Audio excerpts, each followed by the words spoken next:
friends. This is your pal, Edwards here speaking, and the tables have been turned. I'm interviewing Kristine Bell for a change. How you doing, Kristine Bell? I'm good, thank you. Thank you for inviting me. Oh, it's such a pleasure, and I think it must be kind of funny for you because you're the one always inviting people. But now, what does it feel like now the tables have turned? What does it feel like, Kristine? Oh, it's kind of funny because I like talking, so you think that would not be a problem. But I guess there's some safety for me in being a host. I love being the host. But yeah, it's good to also being the one getting to answer some questions. And you never know what you're going to ask me, so keep it clean. Don't you worry about a thing. I will not ask you about US politics because I do enjoy us having LinkedIn accounts, so we'll stay out of that one. But I just want to say, do you like my friend Kristine Bell? Do you like my friend that's joining us for live stream?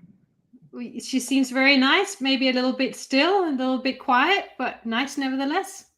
Yeah, she is a bit stiff, but a great listener. Now, Kristine Bell, great to have you with us. If you just come in, friends, smash that like, share, and comment. This is Ed chilling out outside. Now, Kristine Bell, you are a master of co-creation, and I haven't stolen that term from you because I credit you, but I actually now often talk to people about co-creation. I credit you because co-creation has totally transformed my business, and it's an idea I learned from you. Kristine Bell, over to you. Tell us all about co-creation. Why do smart people use co-creation? Well, I love the term co-creation because we're not alone in this universe, are we? We got more than one person here. And I believe that whilst we all have an individual path and an individual journey, the real gold in living as human beings is the fact that we have each other and that we're able to create something bigger, greater than we can do on our own. I believe two brains are usually better, not always, but usually better than one. So if we have two people who are, in sync with each other energetically, there's no stopping what we can create together. Because what I find amazing about co-creation, and as you know, often I highly credit and reference you on this one. The thing I find amazing about co-creation, let's say you want to change your business or come up with a new product or an innovation, right? If you just sit there and throw something out there, you're making it up. If you actually talk to your clients and listen to what they want and create something along with that, that is the essence of co-creation as an example, isn't it? Exactly. And this is what I come from, a background of not just doing big strategies and big advertising agencies, brand consultancy and innovation, but I've got 25 years experience doing qualitative in-depth research, which is where we have conversations with people one-on-one or in groups, etc., workshops, and it's all about co-creating something new and different. And I've done that for many big brands. That's how they do it often. Doesn't mean it's always how it ends up in the final making, but to get their ideas and to get a new way of thinking and to allow ourselves to think outside our way of thinking. I think other people, we can get a little bit stuck in our thinking and it's nothing because we're not smart. It's just we get stuck in our one-way lane. So if we get input from other people, especially our ideal customers, they can tell us so much about what we should be creating for them. And it's usually about finding out what their needs are and what their motivations are that decide outcomes and their pain points and problems that they want to solve. And then we get them to usually create some loose ideas, not the final ideas, because that gives us insights into what they really want. And that's when we start thinking differently about things. Yeah. And I got to say, I love the way you've done, the way you've impacted me, especially. And as you know, you would hear through the grapevine how I credit you a lot on this one, especially, is that, like, for example, I'll use business networking. So I once said something that aged very poorly. I once said publicly, I never want to run a business network. I just want to be a LinkedIn coach, right? And the next day, two people rocked up saying, hi, Ed, we heard that you run a business network and we have all this money we want to give you. Holding up the money to Ed, you are a business network, right? Yes, I am. Give me the money, right? And then from that day forward, we're a business network and everything. It's interesting because, for example, in my case, a business network, in fact, I even resisted it. I never sat there and said, I want to run a business network, but my clients told me they wanted a business network. And is me listening, is that a good example of co-creation?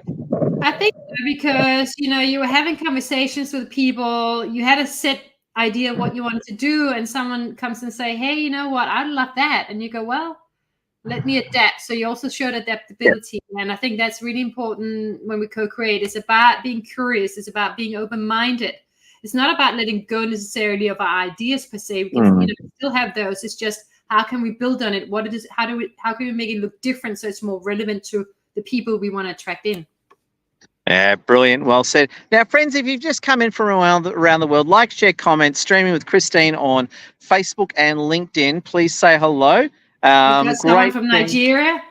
Yeah, we got Baratundi. I see him around a lot. And I know a lot of you are watching, so feel free to say hello in the chat.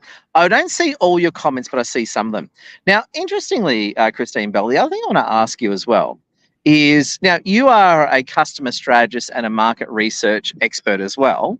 Now, what are some examples? Now, I know top companies will hire you to run, focus groups and conduct very, very top levels of market research, right? From a small business point of view, of a limited budget, where they might hire you for some help, for example, what are great ways that small business owners can conduct research to help them better co-create? So one thing I say is I never conduct research unless there's strategy involved. So for me, just having conversations with people for no strategic reasons, yeah, it's nice, but I want to really think about how can it help my strategy. So the first point is, what are you trying to get out? What are you trying to answer in your world? What are the insights you want that will help you create a better strategy for them? So it's always strategically focused when I do anything, and I don't do market research for the sake of it. It's really about that. So with that in mind, when you're a small business and you don't have the money, and I am creating a DIY course, and it's taking me a while because I was actually a bit blocked. I created it, and then something wasn't gelling with me, and I knew I had to change it to simplify it. And I have been blank for a long time, but suddenly came to me the other day. So I got to find time for that now. But the key thing is that when we want to create, we want to get closer to our customers. We want to understand the people who are ideal for us. So the way I did it on no budget, and you know this because you know me for 7 years, is I started doing meetup groups on you because you told me to back in 2018, actually June 2018. And I started doing talks at WeWork, as you remember, because you were thankfully helping me at the time with even the door. Thank you. And I remember that, actually. I was your door B word. I won't say it, but I was your door. I even called myself the door B word, but we won't say the B word. And I appreciate that very much. I haven't forgotten it either. And I didn't have an offer at the time, and had no offer for small businesses. I knew they couldn't afford what big businesses pay, so I had no offer. But I walked in anyway, and I started presenting some of my ideas, my thoughts, and what might be relevant to them. And from there, I got feedback quite naturally because I brought people to me, people who were interested in the topic I was talking about. So I knew they were already somewhat interested in what I could potentially offer. So I brought the right people in who were possibly my ideal target market, because otherwise they wouldn't have signed up for it.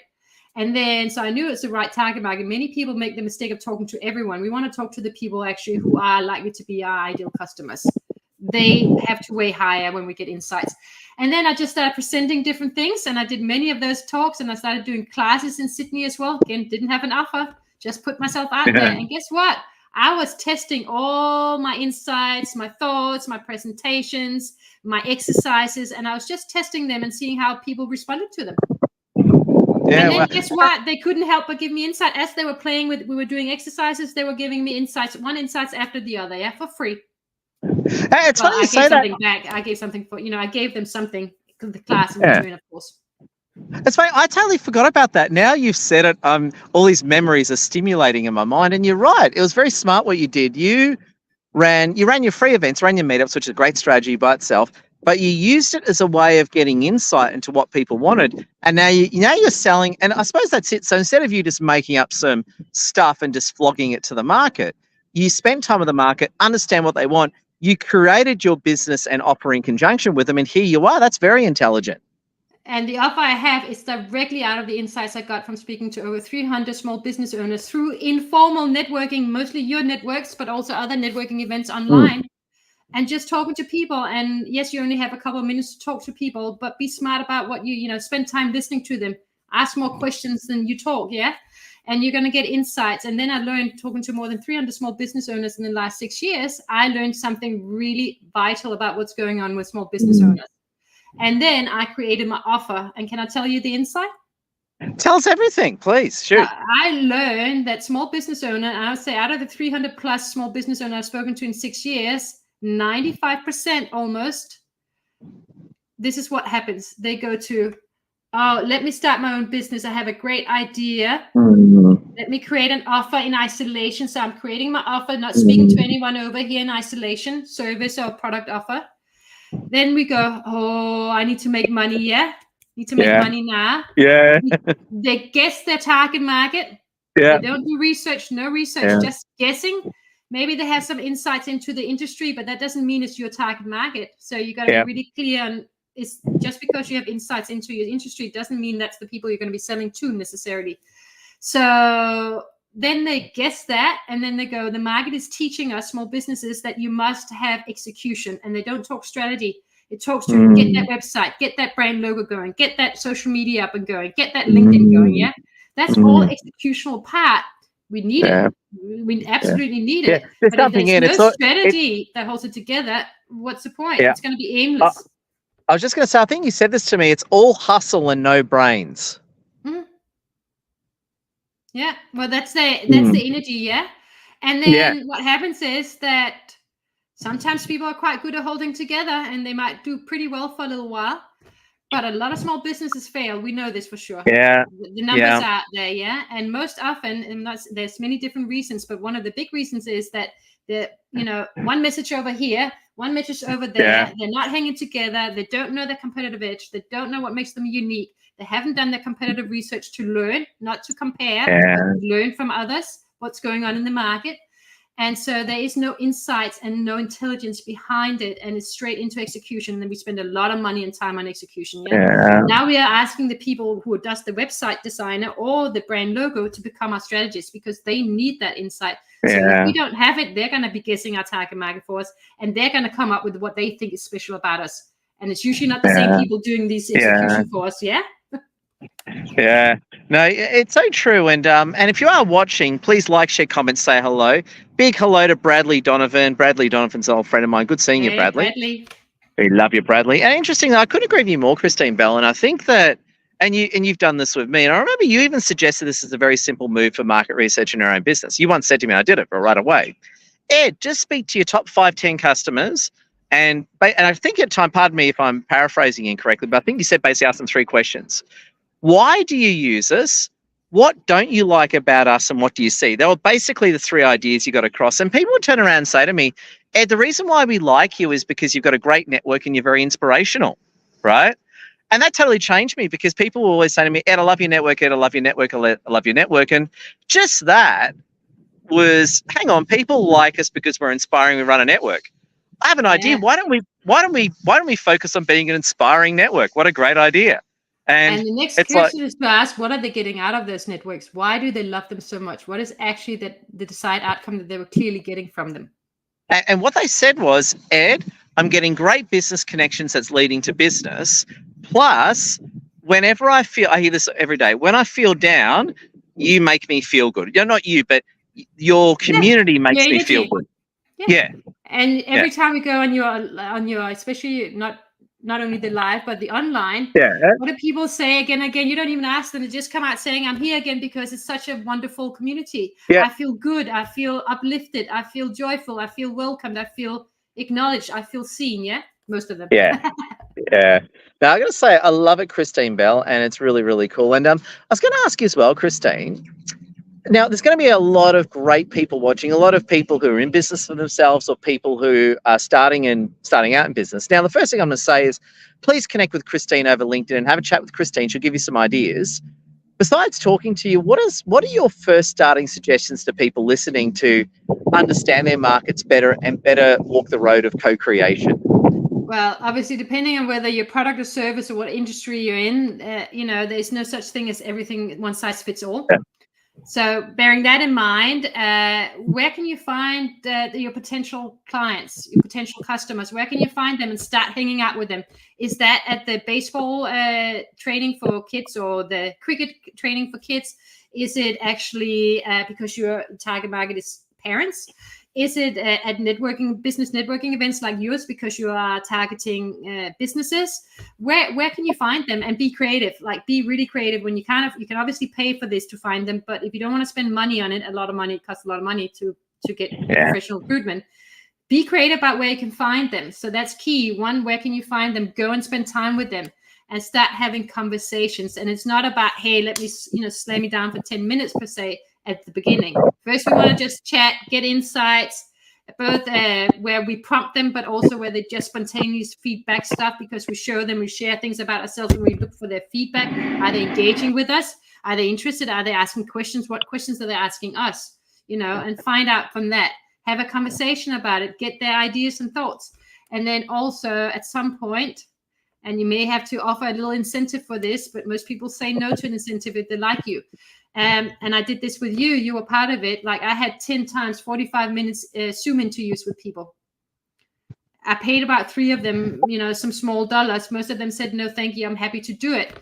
But the point is I did offer it. And I had 45 minutes of their time.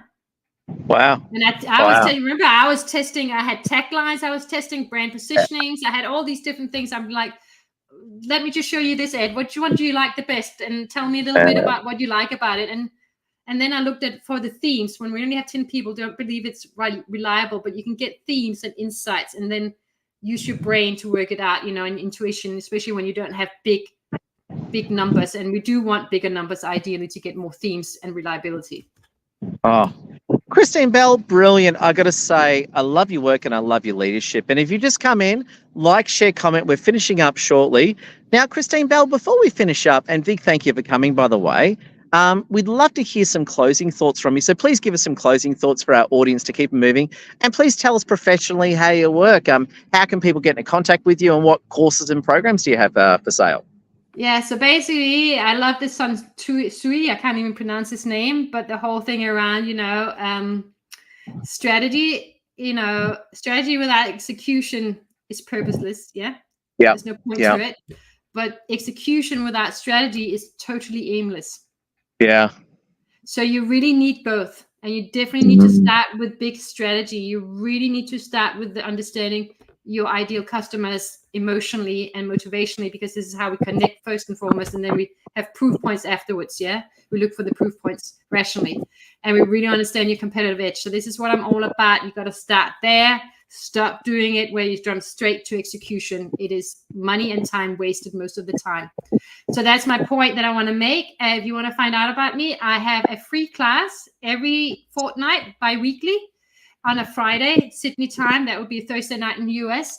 And it's every fortnight, and it's a great interactive class. And the one I have on Friday at 10 a.m. Sydney time, that's 7 p.m. in New York. That's all about converting more sales with ease. And this is where we go deep in terms of understanding ideal customers from a more motivational perspective and why we can connect more, because it's about building know, like, and trust foremost. So that's on Friday. It's free, so I recommend you get there. I have plenty other. I offer one-off sessions. So if you just want one-off sessions, whether it's marketing strategy, superpower, etc., let's talk. I also have another one-off session, which is around effective communications that connects. And I am creating a group offer for my big offer, which is the one-pager customer strategy blueprint, which I currently do very much co-creating with individuals in business. That's a more expensive one, but it's amazing and people are loving it. Oh my God. Really just reach out for a free session with me and chat to me, If you're serious. If you're serious about growing, not if you just want to chat. Exactly. Well, you got to remember, Kristine, only serious, awesome people watch our lives. So there you go. You've heard it from Kristine Bell. Connect with Kristine Bell. Kristine, I know you're a busy lady and you've got heaps of new clients to look after. Thank you for your time. I appreciate having you with us on this crazy day. Thank you for inviting me. I appreciate your time, and here's to many more conversations. Love your work. Well, stay awesome. Like, share, comment. I appreciate you, winners.